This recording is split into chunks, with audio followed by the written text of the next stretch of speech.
আমি যাদেরকে দিয়ে কাজ করি, আমি চিরকাল চেয়েছিলাম, আমি তো ট্যাংরায় থাকি, এরা কেউ যেন কোনোদিন কোনো অন্যায় কাজের সঙ্গে যুক্ত না হয়। মিউজিকটা একটা মাধ্যম, আমি মিউজিকটাকে একটা মাধ্যম বলেই মনে করেছি। খুব সহজে মানুষকে এর সাথে জুড়ে দেওয়া যায় এবং সহজেই আমরা জুড়ে যাই। এই ছোট ছোট বাচ্চা সকলের মধ্যেই মিউজিকের প্রতি সেন্স, ভালো লাগা, সেন্স মিনস ভালো লাগা, সেন্স তো সবার থাকে না, বাস ভালো লাগা থাকে।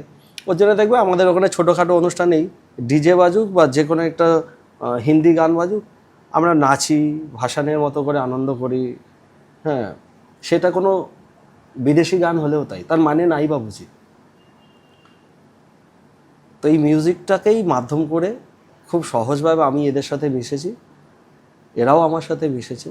আমাকে তো তখন টিভিতে দেখায়নি, আমি 2005-06 শুরু করেছি। তো আমারও জীবন অনেকটাই এদিক ওদিক এলোমেলো। তো আমার ভাবনাতেই ছিল যে আর যাই হোক, এরা কেউ কোনো অন্যায় বা খারাপ কাজের সঙ্গে যুক্ত হবে না। হয়তো এইভাবে বড় হচ্ছে, বাট অজান্তেই জড়িয়ে পড়ে, তো এরা অজান্তেই অন্যায় কাজের সঙ্গে যুক্ত হয়ে পড়ে। বাবা মা জানতে পারে না, তখন জানতে পারে যখন বাড়িতে পুলিশ আসে। মিউজিকটাকে মাধ্যম করে কিন্তু আমরা সকলেই এখনো পর্যন্ত ভালো আছি। এই মিউজিক আমাদেরকে নতুন জীবন দিয়েছে। যে বাচ্চাটি লেখাপড়া করেছে সেই বাচ্চাটিও তার মতো করে বেঁচে আছে সুস্থভাবে, সৎ পথে।